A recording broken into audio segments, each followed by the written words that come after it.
जय हिंद। स्वागत है आप सभी का फिर से अपने YouTube चैनल में। आज हम कक्षा 12 भौतिक विज्ञान जिसका चैप्टर 2 है स्थिर वैद्युत विभव और धारिता, जिसका हमने एक पार्ट कर लिया था कि किसी बिंदु के पर हमको विभव की अगर गणना करनी हो तो उसका व्यंजक क्या आया था, और उसमें हमने ये भी देख लिया था कि विभव और विभवांतर क्या होता है। तो किसी भी बिंदु के कारण जो यहाँ पर विभव का मान आया था वो आया था हमारे पास V बराबर K into q upon R, किसी भी बिंदु पर विभव का मान। तो ये आया था पिछले वीडियो के अंदर। अगर आपने अभी तक वो नहीं देखा है तो एक बार जाकर ज़रूर देखें कि किसी बिंदु आवेश के कारण उत्पन्न विभव की गणना, तो V बराबर K into q upon are.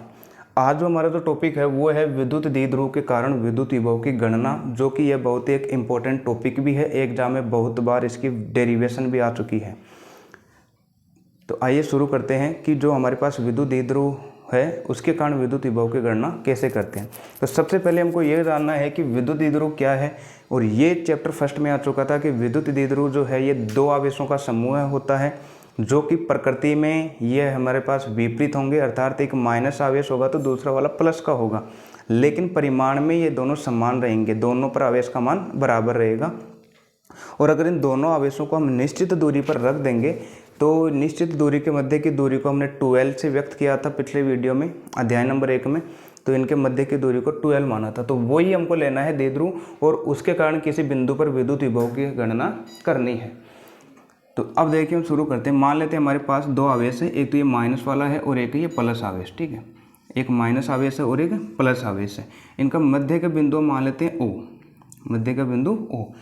अब देखो दो आवेशों के मध्य की दूरी को हम 12 से व्यक्त करते हैं, तो आधी दूरी कितनी हो जाएगी मध्य बिंदु तक, वो हो जाएगी L, और आधी दूरी भी कितनी हो जाएगी L, क्योंकि तभी तो 12 होगी पूरी, क्योंकि दो आवेशों के मध्य की दूरी को अगर 12 से व्यक्त करते हैं तो ये इसका मध्य बिंदु हो गया O, और ये इधर की दूरी हो जाएगी हमारे पास L मध्य बिंदु से, और मध्य बिंदु से माइनस आवेश की दूरी भी हो जाएगी L, तो L और L टोटल हो जाएगी 12। तो इस विद्युत द्विध्रुव के कारण हमें विभव की गणना करनी है।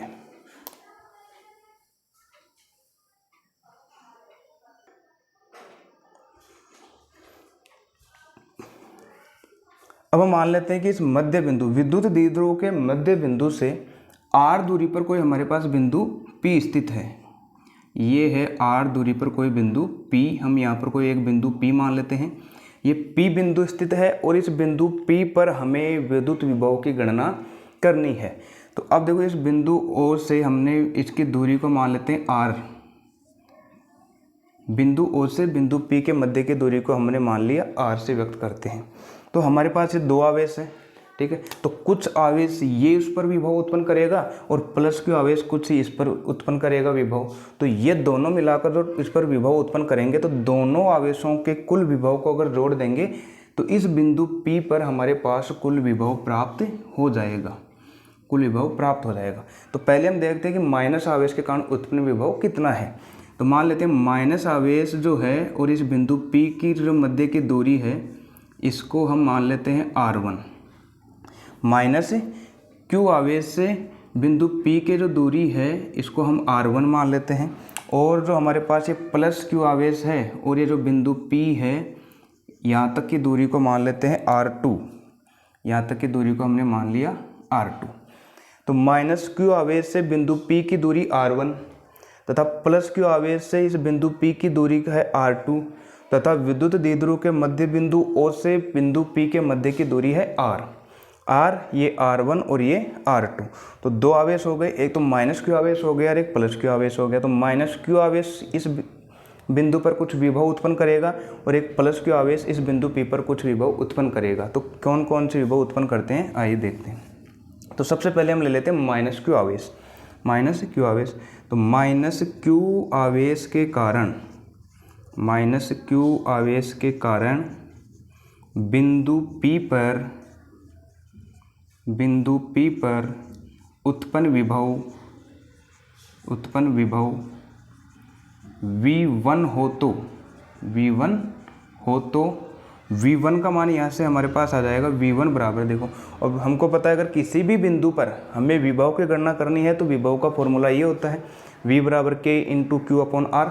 तो कितना हो जाएगा देखो, v की जगह कितना आएगा v1, क्योंकि माइनस क्यू आवेश कौन सा कर रहा है v1, तो इस v की जगह तो आ जाएगा v1 बराबर के ऐसे के ऐसे आवेश q, तो q हमारे पास कौन सा है माइनस वाला, तो हम यहाँ पर माइनस q आवेश लेंगे, माइनस q अपॉन r, दूरी देखो दूरी माइनस के कारण यहाँ पर बिंदु P की जो दूरी है वो है r1, तो r की जगह r1, तो v1 बराबर आ जाएगा माइनस का k into q upon r1, यानी कि माइनस आवेश के कारण जो बिंदु P पर विभव का मान होगा वो होगा v1 बराबर माइनस का k into q upon r1, क्योंकि माइनस के कारण उत्पन्न विभव v1, बिंदु P तक की जो दूरी है वो r1 और q जो है वो माइनस का है, तो माइनस का लगा दिया, तो ये है v1 बराबर, ये यहाँ पर रख देंगे v1 बराबर माइनस का k into q upon r1, इसको मान लेते हैं समीकरण नंबर 1।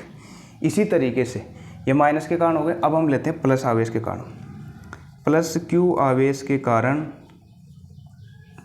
प्लस क्यू आवेश के कारण उत्पन्न विभव बिंदु P पर, बिंदु P पर उत्पन्न विभव V2 हो तो, विभव V2 हो तो, अब देखो प्लस के कारण अगर विभव V2 है तो यहाँ पर प्लस के कारण निकालेंगे तो v की जगह तो आ जाएगा v2, क्योंकि यह प्लस के कारण उत्पन्न विभव कितना है v2 के ऐसे के ऐसे इंटू q कैसे हमारे पास प्लस का है तो ये प्लस का आ जाएगा ऐसे के ऐसे q अपॉन, और r की जगह मतलब दूरी है तो प्लस के कारण दूरी है r2, तो r की जगह हम रख देंगे यहाँ पर r2, तो ये है प्लस q आवेश के कारण उत्पन्न विभव, तो v2 हो तो v2 बराबर आ जाएगा v2 बराबर k into q upon r2, ये है समीकरण नंबर 2।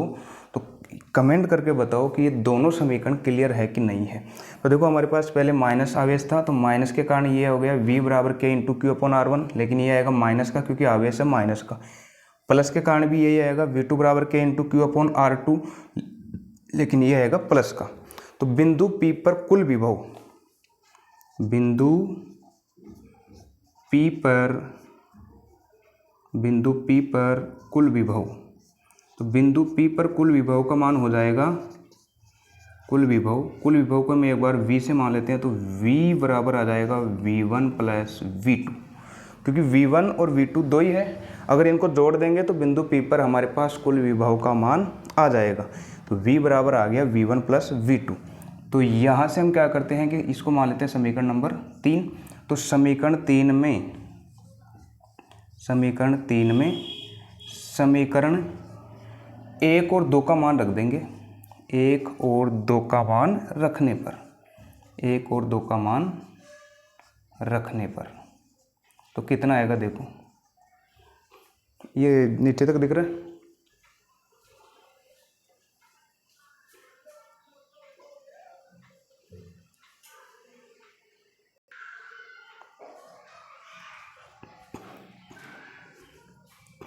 आगे मैं इधर कर देता हूँ इसको। तो v बराबर v1 प्लस v2 आया था, तो v बराबर यहाँ से v1 प्लस v2, v1 का मान था माइनस का k into q upon r1 plus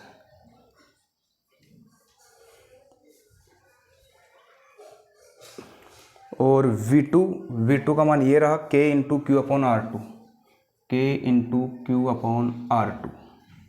तो v बराबर यहाँ से देखो k इंटू क्यू और k इंटू क्यू दोनों में कॉमन आ रहा है, तो हम कॉमन ले लेंगे k इंटू क्यू को, और फिर है माइनस का 1 अपॉन r1 और प्लस का 1 अपॉन r2, ये रह गया। तो माइनस का 1 अपॉन r1 इधर रख देते हैं, प्लस का 1 अपॉन r2 इधर रख देते हैं, तो v बराबर k into q upon 1 upon r2 minus 1 upon r1। बस कुछ नहीं किया, माइनस वाले को इधर रख दिया और प्लस वाले को इधर, और इसको अरेंजमेंट कर दिया सही। तो v बराबर हमारे पास क्या आ जाएगा, k इंटू क्यू, एलसीएम आ जाएगा इसका r1 into r2, r1 into r2। तो देखो ये इधर आकर घट जाएगा r1 और माइनस का r2, r1 माइनस r2। तो ये इक्वेशन आ गई हमारे पास। तो अब हमको क्या चाहिए, बस अब हमको यहाँ से केवल और केवल ये r1 और r2 की वैल्यू चाहिए, और जो इस समीकरण में रखते ही बिंदु P पर कुल विभव का मान आ जाएगा। तो R1 और R2 का मान कैसे निकालते हैं, देखो ये हमने मान लिया समीकरण नंबर 1 2 3 हो गई थी, इसको मान लेते हैं समीकरण नंबर 4, समीकरण नंबर 4। तो यहाँ तक क्लियर है क्या, कमेंट करके बताओ कि ये V बराबर K इंटू क्यू कोष्टक R1 minus R2 upon R1 into R2, ये क्लियर है क्या। अब हमको चाहिए R1 और R2 का मान। आइए शुरू करते हैं।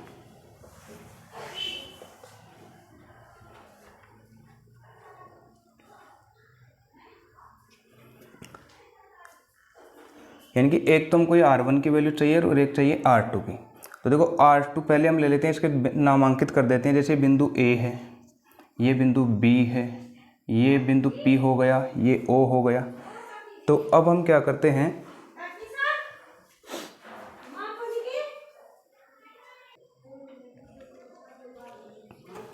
तो इसको समझने के लिए पहले ये वाला त्रिभुज ले लेते हैं हम, यानी कि P O और B त्रिभुज। इसको अलग से बना रहा हूँ मैं केवल समझने के लिए। ये है त्रिभुज P O और B, ठीक है। ये है बिंदु P, ये है बिंदु B और ये है मध्य बिंदु O, ठीक है।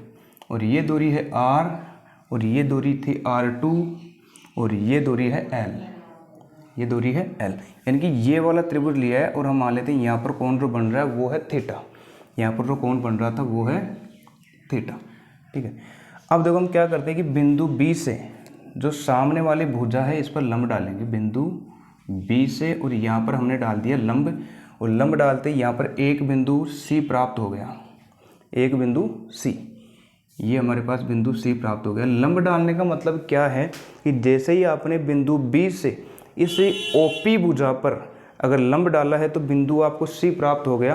तो ये वाली जो दूरी है अभी P से लेकर B, ये लगभग किसके बराबर हो जाएगी, P से लेकर C तक। जहां आपने लंब डाला वो जो कटान बिंदु आपको मिला है, तो ये वाली दूरी लगभग इसके बराबर हो जाएगी। अर्थात यहाँ से अब हमको देखने को मिलेगा जो PB है, P से लेकर B तक, ये लगभग किसके बराबर हो जाएगी, PC के बराबर है। ये है इसका मतलब, ठीक है।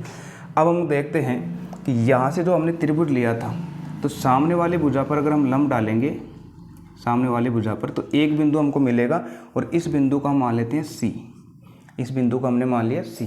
तो पहले हम लिख देते हैं त्रिभुज कौन सा लिया था हमने, POB में, त्रिभुज POB में, त्रिभुज POB में।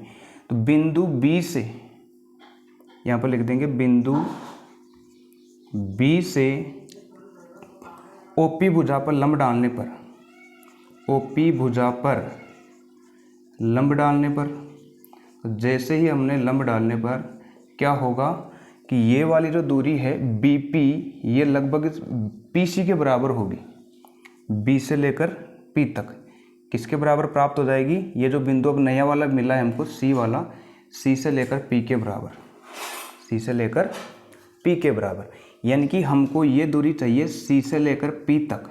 तो देखो C से लेकर P तक दूरी हमको चाहिए ये वाली, तो ये कैसे निकालेंगे, CP दूरी है, टोटल हमको पता है यहाँ से लेकर यहाँ तक, यहाँ से लेकर यहाँ तक।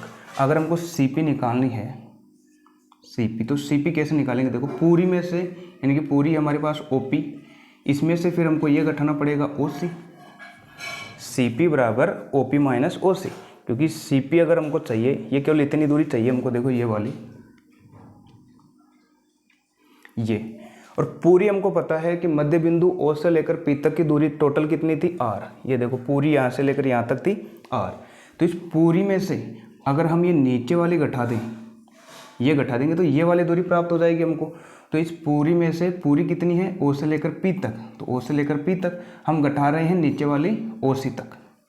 तो CP बराबर OP माइनस OC।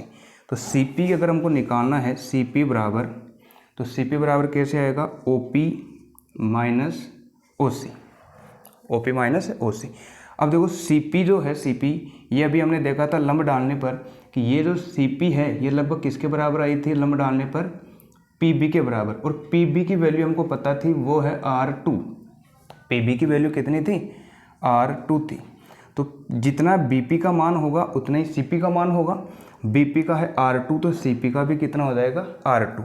तो सी पी बराबर हमारे पास क्या आ जाएगा, देखो सी से लेकर अगर पी तक हम निकालेंगे, सी से लेकर पी बराबर ओ पी, ओ पी का मान कितना है हमारे पास, ओ से लेकर पी तक, और ओ से लेकर पी तक ये देखो यहाँ से लेकर यहाँ तक है वो है आर, आर माइनस, और ये ओ सी हमको निकालना है भी, ओ सी का हमको पता नहीं है तो ओ सी रख दिया, और सी पी की वैल्यू कितनी है बी पी के बराबर, और ये है आर टू, तो सी पी की जगह हम रख देंगे आर टू बराबर आर माइनस ओ सी, ठीक है। तो आर टू बराबर आर माइनस का ओ सी, और इसमें बस हमें एक ओ सी की वैल्यू और चाहिए, तो ओ सी की वैल्यू कैसे निकालेंगे, देखो ये वाला जो त्रिभुज हमने देखा है लंब डालने पर ये वाला जो त्रिभुज बना है, लंब डालने पर ये वाला जो त्रिभुज बना है, ये वाला छोटा वाला, ये बिंदु सी था, ये बिंदु ओ था, ये बिंदु थीटा था, और ये बिंदु बी था, बस यही था।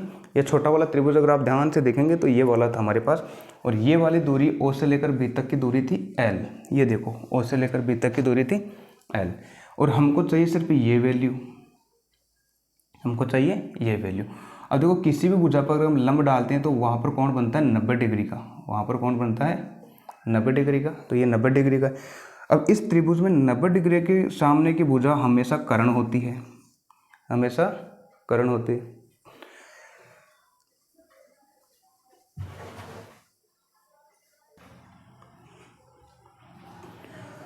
और कोण के सामने की भुजा होती है लंब, ये कोण है, इसके सामने की भुजा लंब, और ये रह गई आधार, ये रह गई आधार। अब देखो हमको आधार तो निकालना है, ओ सी निकालना है यहाँ से, ओ सी, ये आधार तो निकालना है, और ये हमको दे रखा है एल यानी कि कर्ण दे रखा है, तो आधार और कर्ण में हमारे पास जो रिलेशन होता है वो होता है कोस थीटा का, क्योंकि कोस थीटा बराबर जो होता है वो हमारे पास होता है आधार बटा कर्ण। तो यहाँ से जो फॉर्मूला लगेगा ना वो लगेगा कोस थीटा बराबर आधार बटा कर्ण का। तो यहाँ से अगर कोस थीटा की वैल्यू हम निकालेंगे तो कोस थीटा बराबर आधार का मान कितना है ओ से लेकर सी, और बटा कर्ण का मान है एल, कर्ण का मान कितना है ये पूरा एल है, तो एल हमने रख दिया, और हमको ओ सी चाहिए, तो ओ सी बराबर हमारे पास आ जाएगा एल कोस थीटा, ओ सी बराबर एल कोस थीटा। बस ये जो ओ सी का मान है हम इस इक्वेशन में रख देंगे, तो आर टू बराबर आर माइनस का एल कोस थीटा, क्योंकि ओ सी की जगह सिर्फ एल कोस थीटा आया था तो ये हमने रख दिया, और इसको हम नाम दे देंगे समीकरण नंबर, इसको हमने 4 दिया था ना, समीकरण नंबर 5। अब देखो यहाँ से R2 की वैल्यू तो आ गई, R2 की आ गई, अब हमको चाहिए R1 की ओर, तो R1 की वैल्यू भी हम सेम इसी तरीके से निकालेंगे। तो आइए हम आगे का तरीका देखते हैं R1 की वैल्यू कैसे निकालते हैं। अब जैसे R2 की वैल्यू निकालने के लिए हमने जो त्रिभुज काम में लिया था वो इधर वाला लिया था, इस बार जो है हम R1 की वैल्यू निकालेंगे ये वाली, तो त्रिभुज ये वाला काम में लेंगे हम, यानी कि बिंदु A, बिंदु O और बिंदु P, इसको बनाते हैं समझने के लिए। ये हमारे पास बिंदु A, ये है हमारे पास बिंदु O, मध्य बिंदु O है ये, और ये जो है यहाँ पर एक बिंदु हमारे पास था P, और ये माइनस के कारण यहाँ की जो दूरी थी वो थी R1। बस ये हमको इधर वाला त्रिभुज ले लिया, और ये वाली दूरी है, ये बीच वाली R है, ये बीच वाली दूरी हमारे पास है R है, ठीक है। अब हम क्या करते हैं, देखो इस बार हमें जैसे यहाँ से बिंदु B से इस भुजा पर लंब डाला था वैसे ही A बिंदु से हमको डालना पड़ेगा। तो A बिंदु से लंब डालने के लिए इस वाली भुजा को हमें आगे बढ़ाना पड़ेगा।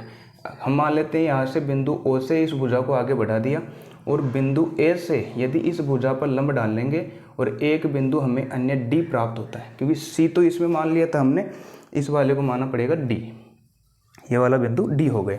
यानी कि ये वाली जो भुजा थी R वाली, इसको हमने आगे बढ़ा दिया ऐसे, और इस बिंदु A से यहाँ पर हमने डाल दिया लंब, यानी कि ये वाली, इस वाली भुजा को हम आगे बढ़ाएंगे, और इस वाली भुजा को आगे बढ़ाने के कारण बिंदु A से इस भुजा पर डालेंगे लंब, और लंब डालेंगे तो यहाँ पर कोण बनेगा 90 डिग्री का, और ये अगर 90 डिग्री का बनेगा, ये कोण थीटा है, तो ये देखो तिर्यक दिशा में ये कोण भी हमारे पास थीटा ही बनेगा, ये कोण भी थीटा ही बनेगा।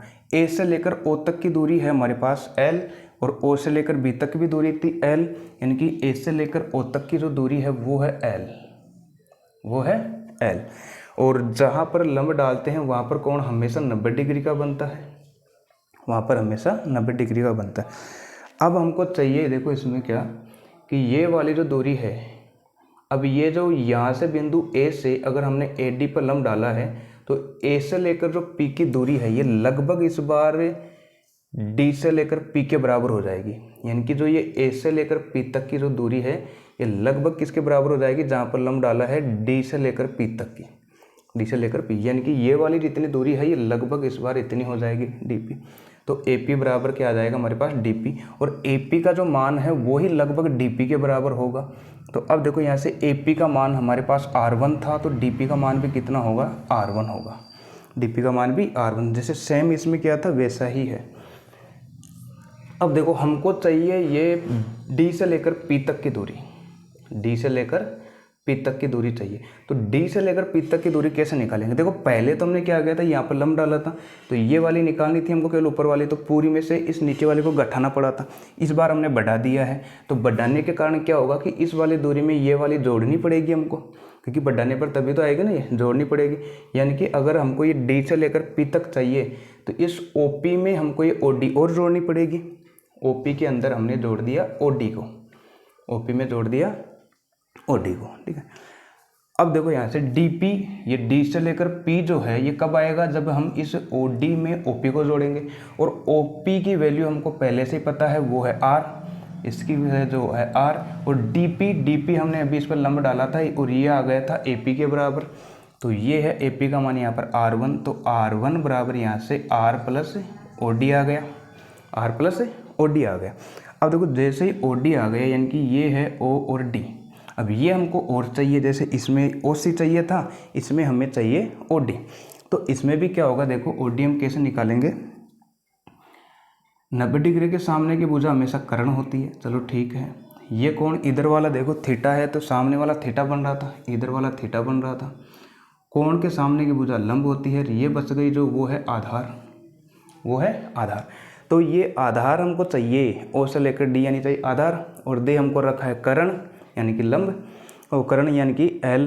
तो अब देखो आधार और कर्ण में वापस जो सूत्र लगेगा ना वो कोस थीटा का ही लगेगा, क्योंकि कोस थीटा बराबर हमारे पास क्या आ जाएगा, कोस थीटा बराबर आ जाएगा आधार बटा कर्ण, और कोस थीटा बराबर हमारे पास आने पर आधार का मान यहाँ पर कितना है ओ डी, और बटा कर्ण का मान वही है एल, तो ओ डी बराबर आ जाएगा एल कोस थीटा। यहाँ से ओ डी का मान भी एल कोस थीटा आया था और ओ सी का मान भी एल कोस थीटा आया था, तो ओ डी का मान यहाँ पर रख देंगे, तो R1 बराबर आर प्लस ओ डी का मान आ जाएगा एल कोस थीटा। तो कमेंट करके बताओ यहाँ तक क्लियर है क्या, क्योंकि फिर इसको मैं साफ करके एक बार इधर और इसकी डेरिवेशन करेंगे, ठीक है।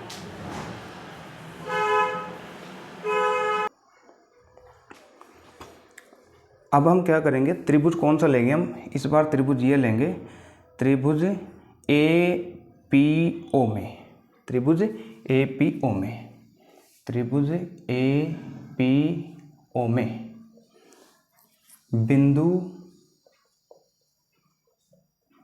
इस बार बिंदु ए से हम लंब डालेंगे, बिंदु ए से भुजा पीओ पर लंब डालते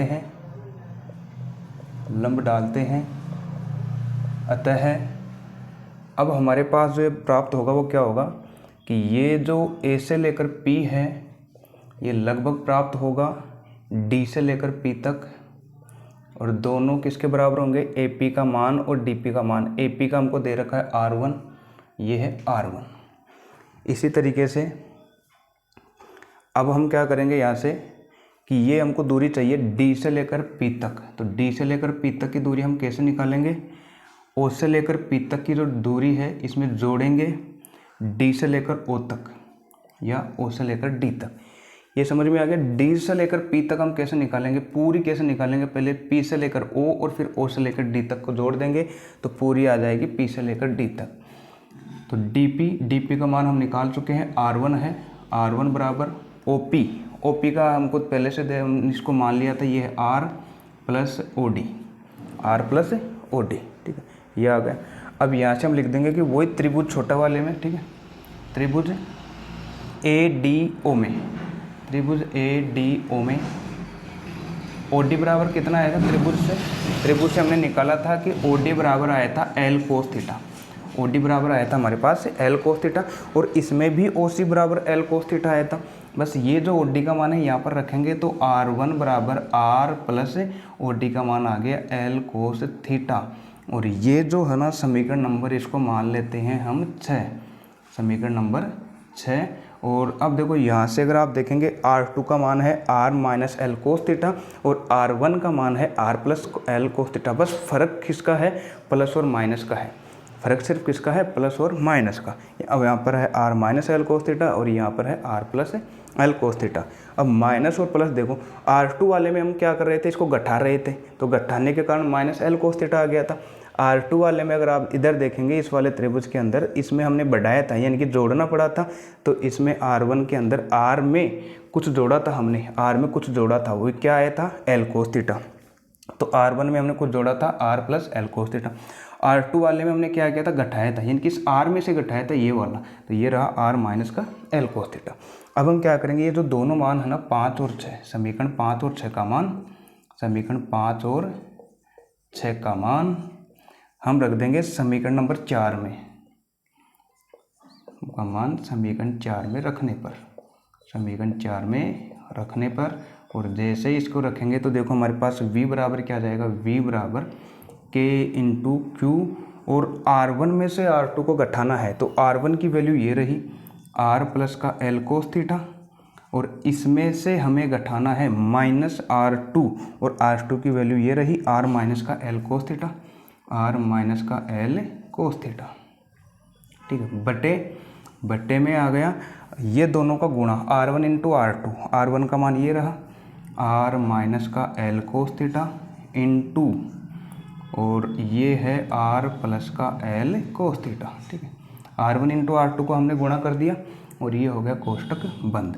तो V बराबर देखो K इंटू क्यू, कोष्टक में इसको अगर खोलेंगे तो R प्लस का एल कोस थीटा, और ये इसको खोलेंगे तो माइनस का R और माइनस माइनस प्लस हो जाएगा एल कोस थीटा, और बटा, अगर आप नीचे वाली राशि को हम देखें ध्यान से, ये R माइनस एल है और ये R प्लस एल है, यानी कि एक तो बन गया A माइनस बी, एक बन गया A प्लस बी, और A माइनस बी और A प्लस बी किसका होता है, ए स्क्वायर माइनस बी स्क्वायर का, जो कि एक बार प्लस में और एक बार माइनस में होता है। तो A square minus B square, तो A स्क्वायर का मतलब है यहाँ पर R का स्क्वायर माइनस बी का स्क्वायर का मतलब हो गया L square cos square theta. चाहे तो आप इन दोनों को अगर गुणा भी करेंगे तो भी यही आएगा हमारे पास। अब देखो प्लस यहाँ से अगर देखें R और माइनस का R ये कैंसिल हो गया, तो V बराबर हमारे पास क्या आ गया, K इंटू क्यू, कोष्टक L cos theta plus L cos theta, ये हो गया 2L कोस थीटा, क्योंकि एक एल कोस थीटा और एक L cos theta, 2L cos theta upon R square minus का L square cos square theta. अब यहाँ से अगर हम दो चीज़ें देखें, देखो R स्क्वायर में से कुछ घट रहा है, वो है L square minus cos square theta. L तो थी इनके मध्य की दूरी, मध्य बिंदु से लेकर किसी भी आवेश की दूरी एल, और ये है R। अब ये बताओ, अगर हम द्विध्रुव आघूर्ण लेते हैं तो द्विध्रुव आघूर्ण जैसे ये दो आवेश से बहुत पास पास है, तो इनके मध्य की दूरी जो 2L है, मध्य की दूरी 2L है। जैसे ये है, ठीक है, ये हमने दो आवेश ले लिए, ये हमारे पास है दो आवेश हो गए, ठीक है, एक ये इधर प्लस क्यू और एक हो गया माइनस क्यू। इनके मध्य की दूरी जो है ये 2L हो गई, चलो ठीक है, मान लिया 2L है। तो इनके केंद्र बिंदु से ये दूरी L है, इधर भी हमारे पास L है। अगर इससे बहुत अधिक दूरी पर हम एक बिंदु R ले लें तो R का मान बहुत ज़्यादा हो गया, किसके कंपेरिजन में, इस L के कंपेरिजन में। अगर L का मान बहुत छोटा हो गया R की तुलना में, अगर हम R का मान और ज़्यादा ले लेंगे तो ये जो R की तुलना में L का मान बहुत ही छोटा होता है, क्योंकि विद्युत द्विध्रुव क्या होते हैं, बहुत ही पास पास होते हैं। जब पास पास होते हैं तो L का मान और भी कम हो जाता है। तो यहाँ से अगर हम L का मान बहुत कम लें, किससे, इस R दूरी से, R दूरी से, तो L का मान बहुत छोटा है इस R से, तो हम क्या करेंगे, इस L स्क्वायर जो कोस स्क्वायर थीटा का मान आएगा वो और भी कम आ जाएगा। L का मान R की तुलना में बहुत ही कम होता है, तो L square cos square theta का मान और भी कम होगा, इसलिए L square cos square theta को हम यहाँ पर छोड़ देंगे। तो इसको छोड़ देंगे तो V बराबर आ जाएगा हमारे पास K into q into 2L cos theta upon, और यहाँ पर देखो R square minus L square cos theta. तो आर स्क्वायर में से आर स्क्वायर का मान तो और भी ज़्यादा हो जाएगा, आर का वर्ग करेंगे तो आर स्क्वायर का और भी ज़्यादा हो गया, और एल का मान बहुत छोटा है तो कोई ज़्यादा प्रभाव नहीं पड़ेगा, तो एल वाले पद को छोड़ देंगे। ये हमारे पास आ गया आर स्क्वायर। और Q इंटू 2L, ये हम फर्स्ट चैप्टर में पढ़कर आ चुके हैं कि कोई भी जो आवेश है और उनके मध्य की दूरी के गुणनफल को हम द्विध्रुव आघूर्ण कहते हैं, जिसे हम P से व्यक्त करते हैं, क्योंकि P बराबर होता है Q इंटू 2L। और Q इंटू 2L की जगह हम लिख सकते हैं V बराबर K P cos theta upon R square. और यही हमारा क्या है, विभव का फॉर्मूला।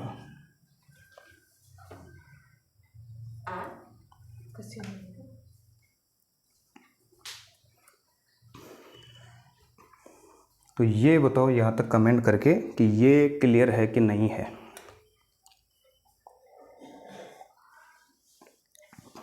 अब ये तो हमारे पास कोई जैसे थीटा कोण पर था, कोस थीटा है, यानी कि इनके मध्य जो बन रहा था वो कोण है थीटा। मान लेते हैं ये वाला जो बिंदु है ना P, एक बार के लिए हम इस बिंदु P को इस जो मध्य बिंदु है इसके ऊपर ले आते हैं, यानी कि लंबवत ले आते हैं बिंदु P को लंबवत, तो कोण हमारे पास यहाँ पर 90 डिग्री का बनेगा। कोण यहाँ पर बन जाएगा 90 डिग्री का, यानी कि बिंदु P को अगर हम निरक्ष पर ले आते हैं तो यहाँ पर बनेगा 90 डिग्री का कोण, थीटा बराबर 90। और जैसे ही थीटा की वैल्यू यहाँ पर 90 रखेंगे तो कोस 90 और कोस 90 की वैल्यू 0, तो V का मान क्या हो गया 0, अर्थात निरक्ष पर विभव का मान हो जाएगा 0। निरक्ष पर विभव का मान 0 हो जाएगा। अच्छा, अक्ष पर अगर निकालेंगे तो मान लो ये बिंदु इसी अक्ष पर हो, ये वाला बिंदु इसी अक्ष पर हो, तो थीटा का मान हो जाएगा 0, क्योंकि कम होता आएगा, ऐसे ऐसे लेकर आएंगे, थीटा का मान 0, तो थीटा का मान 0 रखेंगे तो कोस 0 होगा, और कोस 0 का मान हो जाएगा 1, तो V बराबर KP अपॉन आर स्क्वायर आ जाएगा। ये है अक्ष पर विभव की गणना।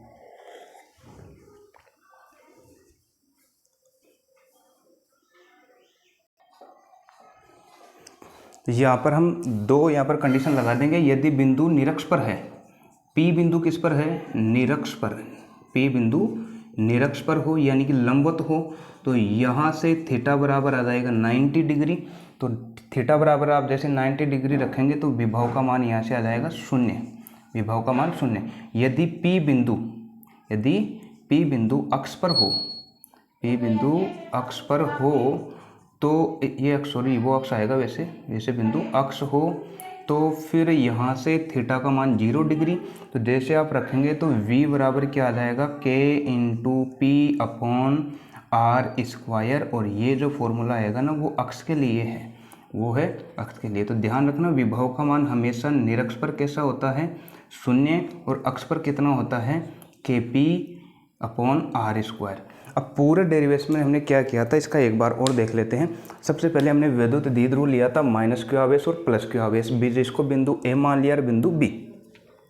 इस विद्युत द्विध्रुव का मध्य बिंदु ले लिया O, और इस मध्य बिंदु O से एक बिंदु P है जो r दूरी पर स्थित है, और ये थीटा कोण पर रखा हुआ है। ये बिंदु जो P है r दूरी पर है, और इसके मध्य का कोण हमने मान लिया थीटा। तो ये जो दो आवेश हैं इनके मध्य की दूरी वैसे हम 2L मानते हैं। दोनों के मध्य की अगर दूरी 2L मानते हैं तो ये आधी L रह जाएगी, ये वाली रह जाएगी L, क्योंकि तभी 2L आएगी। तो अब हम देखते हैं कि माइनस के कारण जो बिंदु P की दूरी है वो R1 हमने मान ली, और प्लस के कारण बिंदु P की जो दूरी है उसको हमने मान लिया R2 से। तो माइनस भी इस पर कुछ विभव उत्पन्न करेगा बिंदु P पर, और प्लस भी कुछ इस पर विभव उत्पन्न करेगा, और दोनों के कारण जो विभव है बिंदु P पर कुल विभव निकालेंगे तो इसके द्वारा उत्पन्न विभव प्लस इसके द्वारा उत्पन्न विभव, तो कुल विभव आ जाएगा। तो V बराबर ऐसे हम मान लेते हैं कि माइनस जो Q आवेश है ना बिंदु P पर जो उत्पन्न विभव अगर करता है तो V1 बराबर, ये विभव का फॉर्मूला होता है V बराबर K into Q upon R से। इससे हमने निकाल लिया V1 बराबर माइनस का K, माइनस क्यों लिया क्योंकि आवेश एक माइनस है, तो माइनस का आ जाएगा -K into Q upon R1, दूरी थी R1, प्लस के कारण देखो अब R2 है दूरी, तो V2 बराबर K into Q upon R2। तो कुल विभव दोनों को जोड़ना पड़ेगा, V बराबर V1 प्लस V2 कर दिया, तो यहाँ से दोनों का मान रख दिया। V बराबर V1 का ये था हमारे पास, और V2 का ये रहा। K इंटू Q कॉमन आ गया, अंदर बच गया केवल माइनस का 1 अपॉन R1 प्लस यहाँ पर बच गया 1 प्लस 1 बटा R2। तो हमने क्या किया, इसको अरेंजमेंट कर दिया। माइनस का जो था ना R1, इसको इधर रख दिया और प्लस वाले को इधर रख दिया, 1/R2 माइनस 1/R1। और एलसीएम लेंगे V बराबर K इंटू क्यू कोष्टक में R1 माइनस R2 बटा R1 इंटू R2। अब हमको क्या करना है, बस ये R1 और R2 की वैल्यू और चाहिए, इसके अंदर पुटअप करनी है और लास्ट में जो हमारे पास विभव का मान इसमें आ जाएगा। थ्योरी जो है, थ्योरी वो हम ऐसे लिख सकते हैं, जैसे शुरू में जो हमने किया था, माना हमारे पास एक विद्युत द्विध्रुव है जिनके मध्य की दूरी 2L है, इसके मध्य बिंदु O से थीटा कोण पर R दूरी पर एक बिंदु P स्थित है। इस बिंदु P पर हमें विभव की गणना करनी है। माइनस क्यू आवेश के कारण माइनस क्यू आवेश और P मध्य बिंदु P के मध्य की जो दूरी है वो R1 है, तथा प्लस क्यू आवेश और जो बिंदु P है इनके मध्य की दूरी R2 है। ठीक है, ये हमको ऐसे लिखना है हिंदी में, बाकी पूरी डेरिवेशन ऐसी आएगी। तो देखो पहले हमको R1 और R2 की वैल्यू चाहिए, यानी कि R1 इधर है, R2 इधर है। आप चाहे पहले किसी का भी निकाल लो। अगर R2 की निकालेंगे तो सबसे पहले त्रिभुज ये वाला लेना पड़ेगा। तो सबसे पहले हमने यही त्रिभुज लिया था और बिंदु B से इस भुजा पर हमने लंब डाला था। लंब डालने का मतलब क्या है कि जैसे आपने लंब डाला, ये वाली जो दूरी है ना, ये इस वाली दूरी के बराबर आ जाएगी लगभग। ये वाली दूरी जो थी BP, लंब डालने पर एक बिंदु C मान लिया था, ये CP के बराबर आ जाएगी। BP CP के बराबर आ जाएगी, BP CP के बराबर आ जाएगी। और जो BP है वो R2 थी, तो CP भी फिर कितनी होगी, R2, क्योंकि दोनों लगभग बराबर होगी। वैसे CP निकलेगा कैसे, ये जो पूरी दूरी थी इसमें से नीचे वाली घटानी पड़ेगी हमको, पूरी में से ये नीचे वाली घटानी पड़ेगी, OC घटानी पड़ेगी। OP में से क्या घटानी पड़ेगी, OC। कुछ घटा रहे हैं तो OP, ये देखो OP कितनी थी, R थी, R माइनस, और अब इस पूरी में से R बराबर, ये पूरी थी ना OP, तो OP बराबर इसमें से देखो कैसे निकलेगा पूरी में से, तो ये वाली जो थी R2 बराबर R में से घटानी पड़ेगी, R माइनस ये OC घटानी पड़ेगी। R2 बराबर कैसे निकलेगा, R माइनस OC। और इस त्रिभुज से OC का मान हमने निकाला था, L कोस थीटा आया था। क्या आया था, L कोस थीटा। तो ये हो जाएगा R2 बराबर R माइनस का L कोस थीटा, R2 बराबर R माइनस का L कोस थीटा। आप घटा रहे हैं तो माइनस का L कोस थीटा। अब आगे वाले में देखो सेम ऐसे ही, जैसे R1 वाले लेंगे तो इसमें इस भुजा को हमें बढ़ाना पड़ा था, बढ़ाने के कारण कुछ जुड़ेगा। अब इस पूरी भुजा में कुछ जुड़ रहा है, तो जुड़ने के कारण वो क्या जुड़ जाएगा, L कोस थीटा। तो अब इस पर भी लंब डालेंगे तो ये जो AP है ये PD के बराबर आएगी, AP PD के बराबर, AP PD के बराबर। AP का मान R1 है तो PD का मान भी क्या आ जाएगा यहाँ से, R1। AP और PD या DP कुछ भी बोल दो, ये R1 आ गया।